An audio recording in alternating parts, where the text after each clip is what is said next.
Welcome to the Whiskey, Jazz, and Leadership Podcast. Subscribe now so you don't miss a drop of straight talk you can't get anywhere else. We discuss the whiskeys to drink, music to listen to, and what it really takes to be an effective leader. I'm your host, Galen Bingham, the leadership strategist. Tonight's guest, Chief Executive Officer of the Honey Baked Ham Company, Jim Dinkins.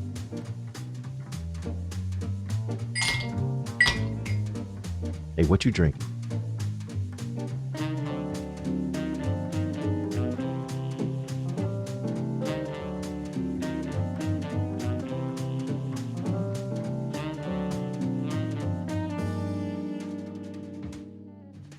Like you, I've never heard of a CEO or a business leader of any level, for that matter, talk about something that didn't work. They usually try to hide that and misdirect and, yeah, look over here instead of this thing that was on my plate that didn't work.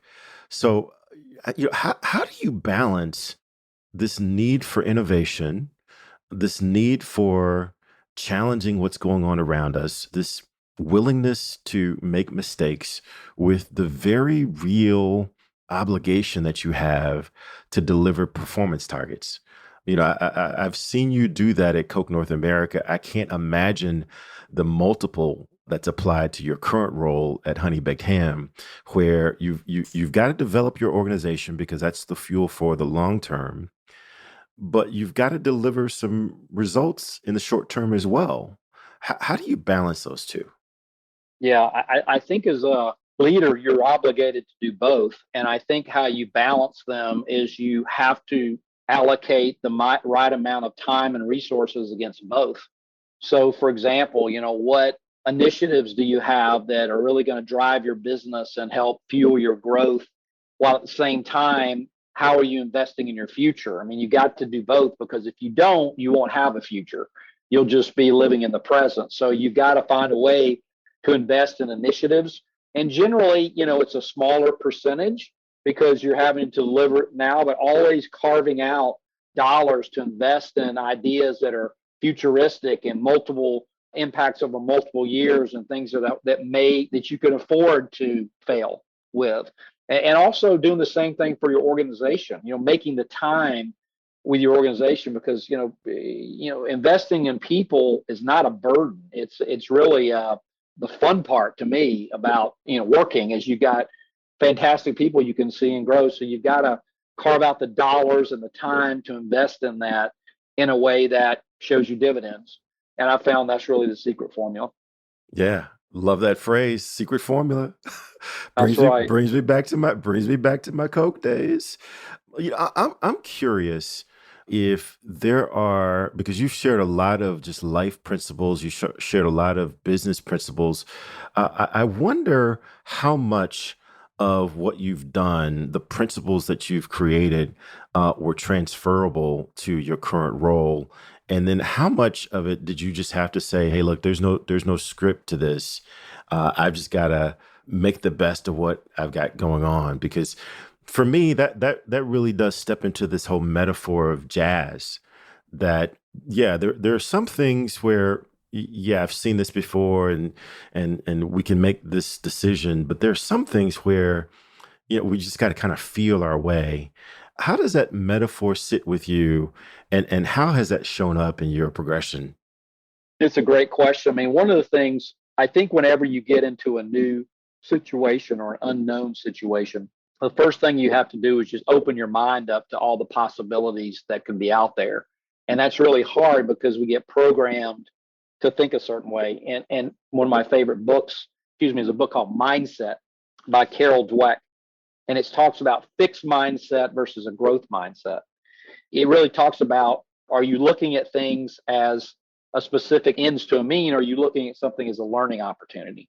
And how do you look at challenges you run into as a learning opportunity? And I think when you get into new situations or you're faced with difficult decisions, I think it's important to keep that in mind. But I think it's also important to actually assess, what type of decision am I making? When I was new in my Coke role as president of Coke North America, sometimes you would have a meeting. I said, okay, am I making a $10,000 decision, $100,000 decision, or $1 million decision.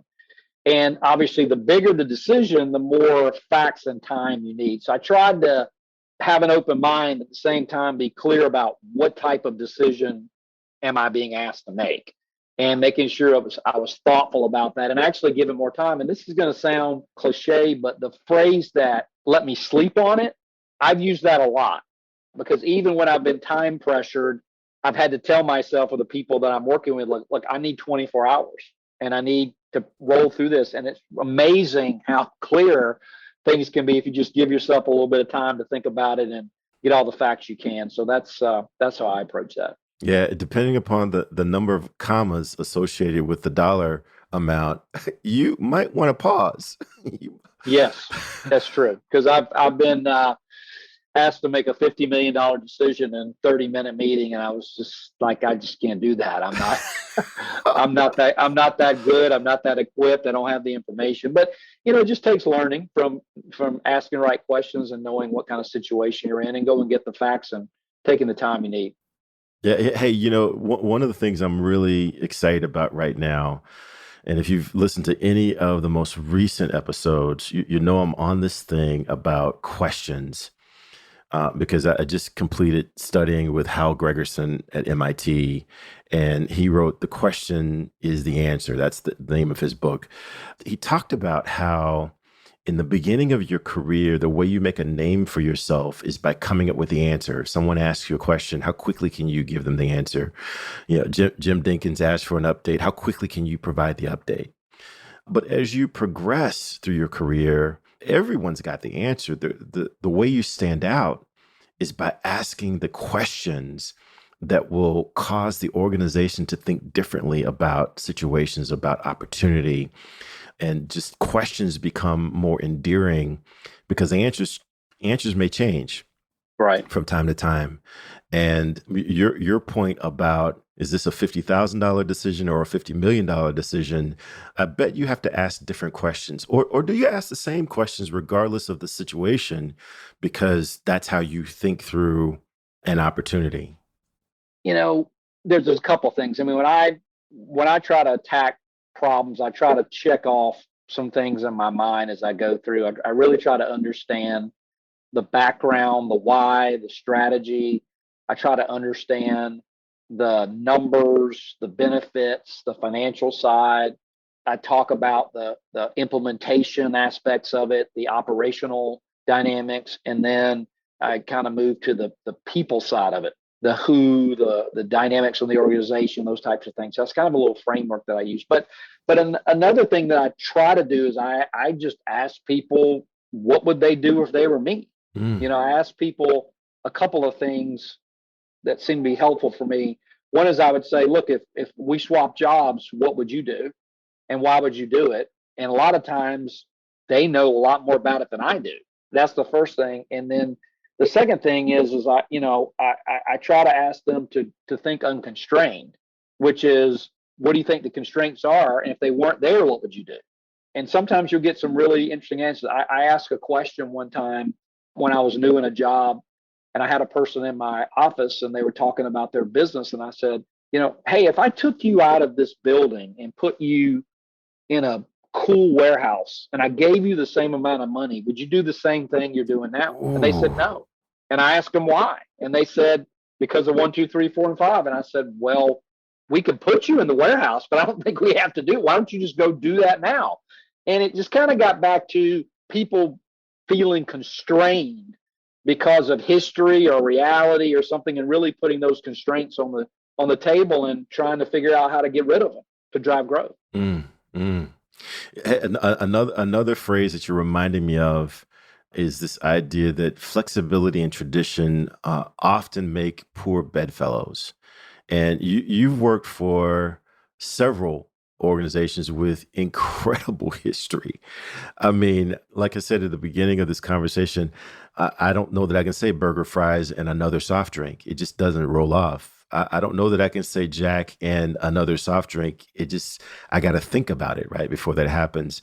I don't know that I can imagine a Thanksgiving dinner without saying honey baked ham, right? There's tradition there. As a matter of fact, I think if I did say Thanksgiving without honey baked ham, I think my grandmother would come back from the grave and hit me upside the head. You don't want to see her come back from the grave. And quite honestly, I don't want the right cross because she was pretty good. So how do you adapt? How do you manage flexibility with being responsive to what's going on now, what's being open to what might happen in the future, with upholding and stewarding the tradition that you're expected to manage and to develop and to embrace and to love? Well, Galen, first, I think that flexibility is an essential dynamic and skill that any business person or any person, quite frankly, is going to have now into the future. I mean, there's a phrase, I don't know who gets credit for it, but that was said, things have never been this fast and they'll never be this slow again. And so I think the speed of things is going to just get faster and faster and faster as we face it. So, from a business context, you've got to be flexible. I think you have to be nimble. You got to be agile because the marketplace is just moves too fast. Now, I think when it comes to tradition, there's a few things that come across my mind. One of it is culture, and the other one is storytelling. And what I mean by culture is I think it's important to size up what kind of situation are you in. So if you're in a turnaround, and let's say the building is burning, you don't have a lot of time to weigh too much on tradition. You have to get the facts of the background, but tradition and moving toward the solution, you're going to have a culture that moves that way. If you're in a situation that's a little more stable or something that's faster growing, you can probably lean on traditional harder because it's part of your culture. To me, the nugget is that if you go back and dissect, my experience has been a business or something you've been involved in, there was a great idea that started it to begin with. That's the kernel of the culture. And so I think it's really important to take the time to figure out, what does that mean?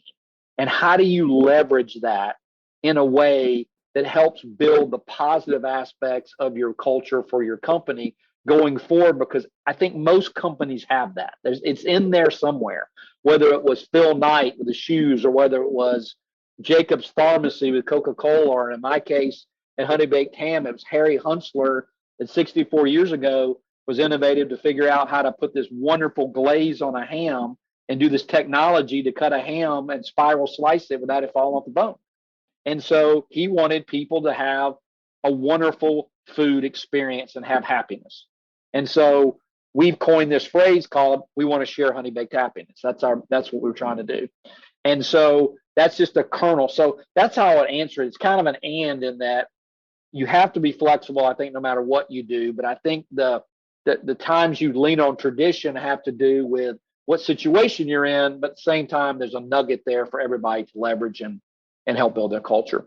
Wow. I mean, I love that. First of all, I love the way you approach marrying the two, the fact that it's not either or, it's both and. And at the same time, it's situational, right? If you've got the luxury, if you've got the time, then yeah, let's embrace the tradition. But if we need to make some things happen, if the building is burning, there's no time to admire the architecture. We need to grab some buckets.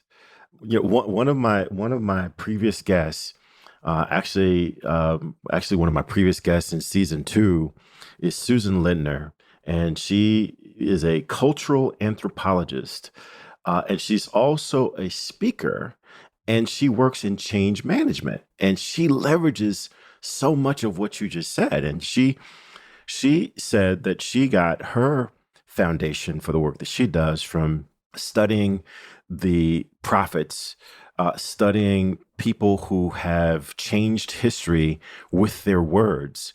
And her point was, and very similar to yours, is that you have to demonstrate that we're not changing the history. The history is there, and we come from that history. But in order to be successful, in order to have a future, we're going to have to think differently. There's that both and again. So if you're listening to this, definitely double back and listen to conversation with Susan Lindner. There is so much connection to what Jim, what you're doing real time. I mean, this is real time. This is not hypothetical. If I were, this is what you're doing. So hats off to you. Okay, so I got to ask you because you're one of the people that kind of called me on Galen. What's the name of this podcast? Come on now, whiskey, jazz, and leadership. I don't really drink whiskey, you know. I mean, socially at football games, jazz. I can appreciate what it's doing, but I'm not that dude.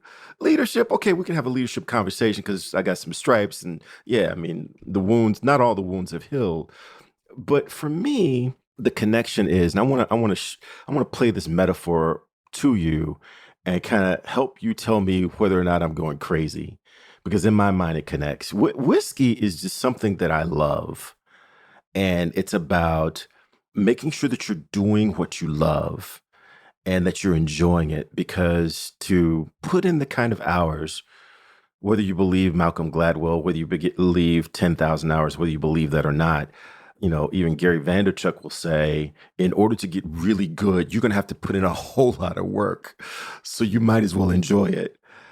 So that's the whiskey piece for me. Jazz is this idea that you might not have sheet music for everything that you got to do. You might have some guardrails, you might have some ideas, you might have some concepts, but you're going to have to move. You're going to have to shift. You're going to have to take advantage of what's going on. And then in the leadership piece, which you've absolutely hit with all force in this conversation, I believe that every success and every failure begins and ends with leadership. And so for me, those three fit in my head. How do those three things, whether literally or metaphorically, how do they fit for you? Am I crazy? Do I need to go back to leadership school? No, I think it's very creative. I mean, I think it's really interesting because the first thing you talked about is something you enjoy. And the most successful people, I believe, deep down inside, love what they do. It's not work to them. It's love what they do. And I think that's really important. And I think the other part of it is it's part of your balance. And, people ask me all the time because, like you said, with careers like ours, you do spend a lot of time at work. And what I tell people is, balance is like beauty. It's in the eye of the beholder. What do you need for yourself so that you can feel like you've invested in yourself so you can go invest in others? And you Mm. have to invest in yourself first, whatever that is, whether that's a run or whether that's reading the paper or whether that's doing yoga, whether that's riding, listen, whatever it is for you. So I think that's really interesting in terms of your something you love. And I think the other part that you talked about was just what we talked about in this on this podcast is flexibility. I believe that if you don't know where you're going, any road will take you there, but you have to give yourself enough of a corridor to be able to move up and down and zig and zag more in a lattice than I would say a ladder. And in some ways, you get a better experience that way because you get surprised. One of the best jobs that I ever had was I was head of one of our global customers, and it was a very challenging situation. And people were saying to me, "Boy, you sure you want to do this? It's a really challenging situation." And it was amazing because I got to travel around the world and work with this customer and our system, and I'd never had that experience, the culture and the people and that kind of thing. So I think the flexibility part is really, really fun. And when you put all those things together, you learn and you can be a better leader. So I think you've got a really interesting combination there. Oh my. Well, I feel endorsed now. I feel like I can continue with this because Jim Dinkins said I wasn't crazy. You didn't need my endorsement. You're well positioned on your own. Oh, well, fantastic. Well, I'll tell you, this has been an incredible conversation. And you, like I said at the beginning, you can read about a lot of leaders, and you can watch people from afar do amazing things. But when you get an opportunity to connect with them one on one, my experience has been it's only been a select few that can deliver one on one what they talk about from main stage. And I certainly identified that you were one of those true leaders when I had an opportunity to be in your organization. I can't imagine the great things that you are going to position Honey Baked Ham for in the future. It's just an incredibly perfect marriage, and I'm just so excited to have you in my contact list. So thank you. Well, thank you so much for having me. It's been an honor to be with you, and I've been very lucky in my career, and a lot of it's I had a chance to work with great people like you. So thank you for including me. All right. Well, hey, that sounds like a great place to end this, right? once I get a yes, get out. So with that, cheers, my man. Cheers. Thank you. Hey, it's not too late. Hit that subscribe button so you're sure to catch the next episode. If you're really enjoying the vibe, leave us a review or become a VIP for guest and show exclusives. Cheers.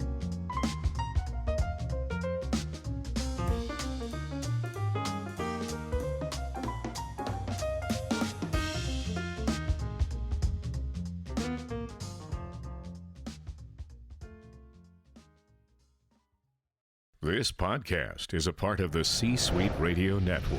For more top business podcasts, visit c-suiteradio.com.